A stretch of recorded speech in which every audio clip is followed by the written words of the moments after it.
Hello! Na aula de hoje nós temos inglês com poesia e o poema de hoje se chama If. Ele foi escrito pelo Rudyard Kipling e esse talvez seja o poema mais conhecido, do Rudyard, pelo menos um dos mais famosos com certeza. E esse poema foi publicado em 1910 em um livro que se chama Rewards and Fairies. Bom, ele era um dos poetas mais famosos ali do Império Britânico,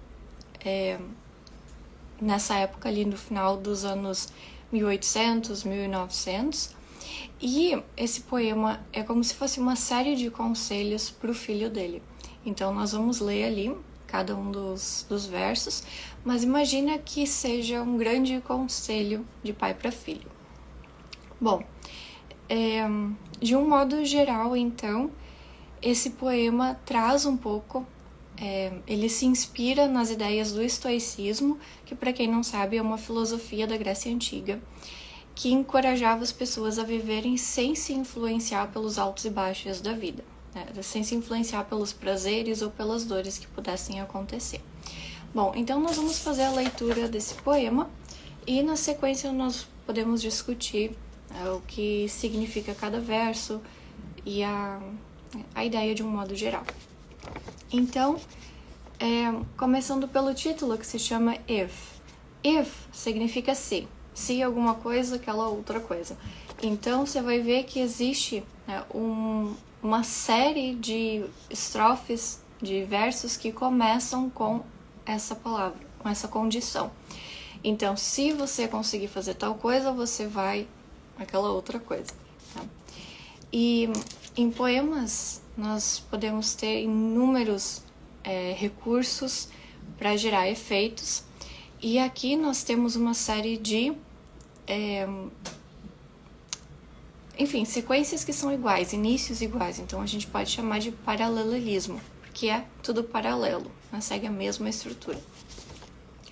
If you can keep your head when all about you are losing theirs and blaming it on you, if you can trust yourself when all men doubt you, but make allowance for their doubting too, if you can wait and not be tired by waiting, or being lied about, don't deal in lies, or being hated, don't give way to hating, and yet don't look too good, nor talk too wise.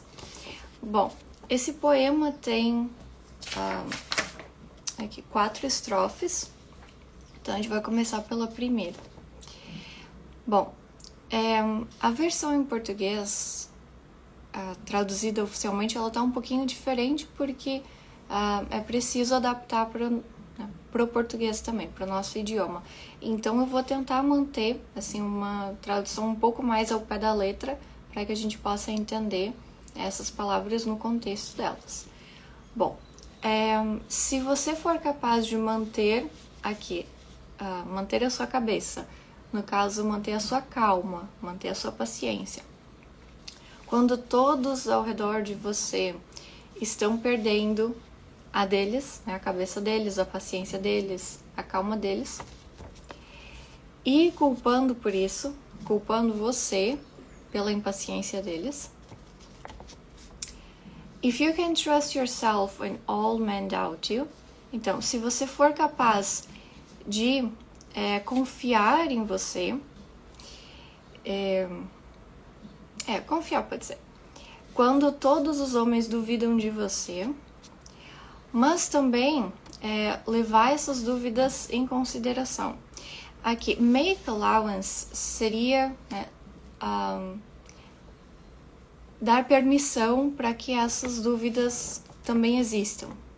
Então, eles estão duvidando de você, mas você confia em você mesmo, mas mesmo assim, você permite que essas dúvidas existam. Se você conseguir esperar e não ficar cansado pela espera, então a gente também pode imaginar que seja não se desesperar no meio do caminho. Então, você precisa esperar por alguma coisa e você consegue suportar esse tempo de espera. Ou, aí ele começa, ou em outra situação, ser enganado, being lied about, seria algo como ser mentido. Alguém vai mentir para você. Então, a gente pode entender como ser enganado.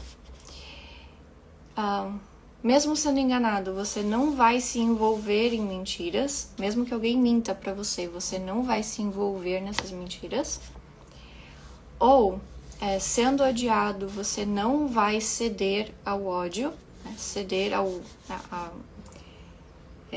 a ação de odiar outra pessoa. E não parecer bom demais e nem falar de modo que seja muito sábio.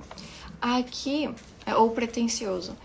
Aqui, a gente viu uma série de coisas que, se acontecer, ele conseguir se manter de determinada forma, isso tudo vai fazer com que ele tenha um resultado final que a gente vai ver lá na última estrofe. Tá? Então, mesmo se ele conseguir manter tudo isso daqui, e ainda assim ele não ficar uma pessoa pretensiosa, né, que é essa última linha aqui, ele não parecer que é bom demais, que ele é muito superior aos outros, ou que ele é muito sábio e está se aparecendo para as outras pessoas. Tá? Então, mas a gente ainda não chegou nessa última linha, nesse finalmente, então vamos seguir.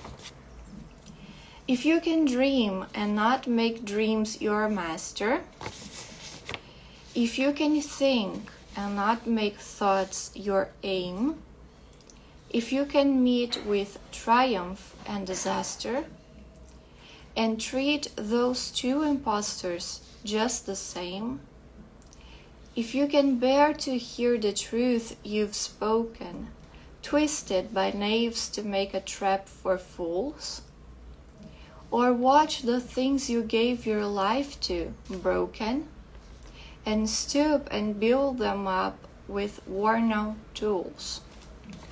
Bom, se você conseguir sonhar e não fazer dos sonhos o seu senhor, o seu mestre, então você tem os seus sonhos, seus objetivos, mas eles não vão dominar a sua vida.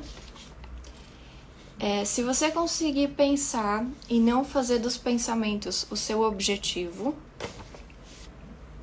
se você conseguir se encontrar com o triunfo e o desastre e tratar esses dois impostores da mesma forma, então aqui ele está falando, né, de uma situação vitoriosa, triunfo. Então imagina que essa pessoa ganhou alguma coisa, venceu na vida, algo nesse sentido, se encontrou com um triunfo, mas também se encontrou com um desastre. Então uma situação, né, que seja oposta, perdeu alguma coisa muito importante ou, enfim, algo muito ruim aconteceu na vida.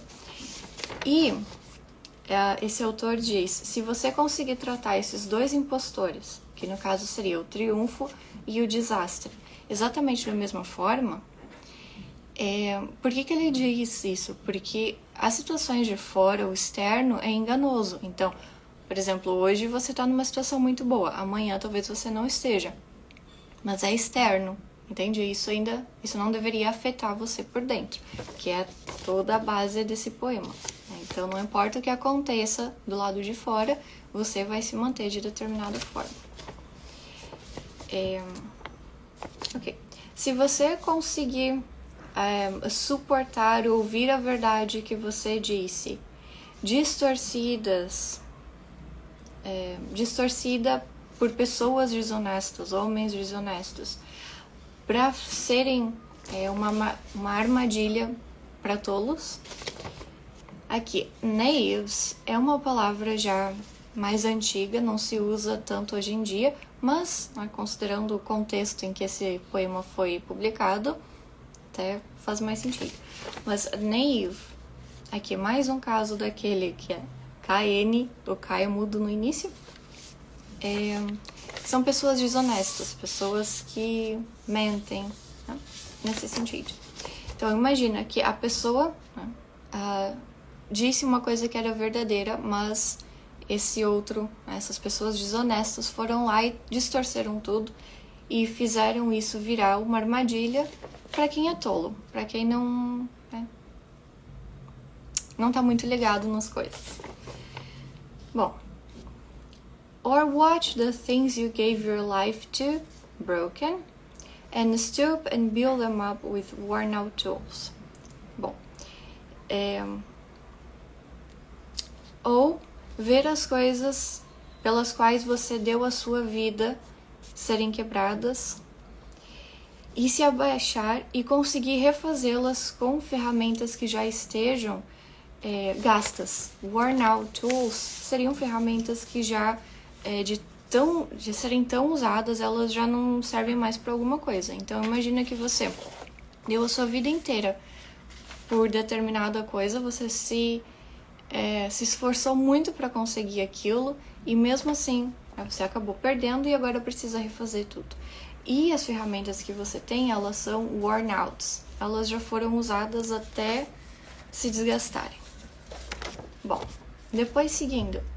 If you can make one heap of all your winnings and risk it on one turn of pitch and toss, and lose and start again at your beginnings, and never breathe a word about your loss, if you can force your heart and nerve and sinew to serve your turn long after they are gone, and so hold on when there is nothing in you except the will which says to them, hold on.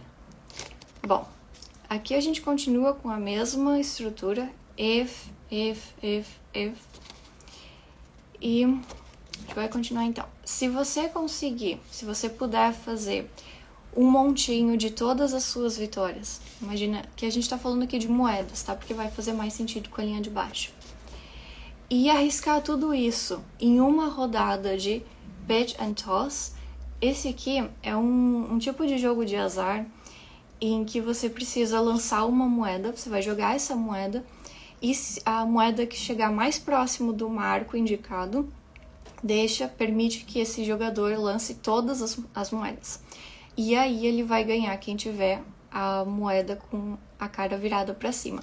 Então você vai, todos os jogadores fazem a primeira aposta, que é atirar a moedinha, e a moeda que cair mais perto daquele marco é a que vai permitir ao jogador recolher as outras moedas.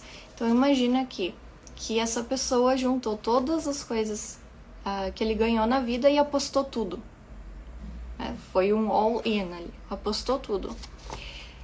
E, bom, se ele conseguir fazer isso, apostar e perder, e começar de novo lá do início, e nunca falar uma palavra sequer sobre essa perda, aqui breathe tem um sentido de respirar, né? Mas nesse poema, imagina que a gente pode entender como falar, na verdade, mas o sentido original de breathe é respirar. Bom, a gente precisa respirar para falar, então faz sentido. Bom, então se ele conseguir apostar tudo, perder e recomeçar, e jamais falar uma palavra sobre essa perda, no sentido de não reclamar sobre o que aconteceu, se você puder forçar o seu coração, os seus nervos e os seus tendões, aqui ele diz um só, tá? Mas em português fica melhor no plural. Se você conseguir forçar o seu corpo, tá? Nesse sentido, para te servir, mesmo muito tempo depois, long after, muito tempo depois, que eles já estão partidos, no sentido literal. Quando alguém está gone, quer dizer que essa pessoa partiu, ela foi e não voltou mais, né? Foi. Então, aqui a gente pode entender de algumas maneiras. Então, por exemplo, mesmo depois de velhos, ou mesmo forçar a dar tudo de si, mesmo quando não tem mais nada disponível para ser dado. Então, imagina que você está forçando o seu corpo até o último limite. Tá? E aguentar quando não existe mais nada em você. Né? Aguentar quando você já não dá mais conta de aguentar. Quando não existe mais nada em você, exceto a vontade que diz para eles. Eles aqui, heart, nerve and sinew. Exceto essa vontade que diz, aguente. Hold on. Aguente. Espera que vai dar tudo certo. If you can talk with crowds and keep your virtue, or walk with kings, nor lose the common touch, if neither foes nor loving friends can hurt you, if all men count with you, but none too much, if you can fill the unforgiven minute with 60 seconds worth of distance run, yours is the earth and everything that's in it, and which is more, you'll be a man, my son. Bom, se você puder falar com multidões e mesmo assim manter a sua virtude, né? Se manter... Enfim, manter a virtude, ele não explica exatamente qual é, mas imagina que essa pessoa não vai ceder à vaidade, tá? Tá falando com multidões e tá falando com reis também. Então, ou caminhar com reis. E mesmo assim não perder o seu senso comum, o seu discernimento. Aqui, common touch. Touch seria, né, tocar, toque. Mas aqui a gente pode entender como o senso comum, discernimento. Porque ele vai andar com multidões. Imagina que essa é uma pessoa famosa, tá falando para multidões e tá caminhando junto com reis. E mesmo assim, ele não vai se perder, né? Não vai perder a virtude, não vai perder o discernimento, não vai virar vaidoso. If neither fools nor loving friends can hurt you. Aqui, se nem inimigos, foes, pode ser inimigos, e nem amigos amáveis, amigos muito queridos, podem machucar você. Se todos os homens contam com você, mas nenhum conta demais, nenhum além da conta. Eles confiam em você, mas até um limite. Se você puder preencher o minuto imperdoável, implacável. Unforgiven tem um sentido de ser imperdoável, tá? Porque ele vem de forgive, que é perdoar. Então, esse na frente está negando, né? Virou como se fosse um não, ou o nosso imperdoável. Imagina aquele minuto mais difícil da sua vida. Se você conseguir preenchê-lo com 60 segundos de distância de corrida, de uma distância percorrida, então imagina que você vai, ao invés de ficar parado se lamentando, você vai fazer alguma coisa, você vai se movimentar. Tá? Então esse minuto não vai ser desperdiçado, ele vai ser preenchido com alguma coisa, que no caso, né, seria um movimento, uma corrida. Bom, então, agora nós estamos chegando nas últimas duas linhas, que é, depois de você conseguir fazer tudo isso aqui, se você for capaz de fazer tudo isso daqui e tudo isso daqui, o que vai acontecer? Yours is the earth and everything that's in it, and which is more, you'll be a man, my son. Bom, se você conseguir fazer tudo isso, sua será a terra e tudo que está nela. E o que é mais importante, você será um homem, meu filho. Bom, lembra que esse poema o poeta fez para o filho dele. Então ele está dando uma série de recomendações para como esse filho deve se comportar na vida. Então, se ele conseguir fazer tudo isso daqui, aí sim ele será, né, de fato um homem e não mais um menino. Bom, deixa eu ver. A última coisa que eu gostaria de mencionar sobre esse poema, eu já comentei que ele é inspirado no estoicismo, como se fosse o objetivo, né, de todos esses conselhos aqui nesse poema, é que a gente possa desenvolver self-mastery, que seria se tornar mestre de si mesmo, né, conseguir não se deixar levar pelas coisas do mundo, pela vaidade, ou né, por todas as coisas que acabam nos desviando do caminho às vezes. Se você conseguir suportar todas essas coisas e não se deixar levar por elas, aí sim você vai ser alguém que tem um domínio próprio, seria um mestre de si mesmo, digamos assim, self-master. Bom, esse é o poema de hoje e amanhã nós vamos analisar um outro poema. Então, espero você para a nossa próxima aula amanhã. See you, bye bye!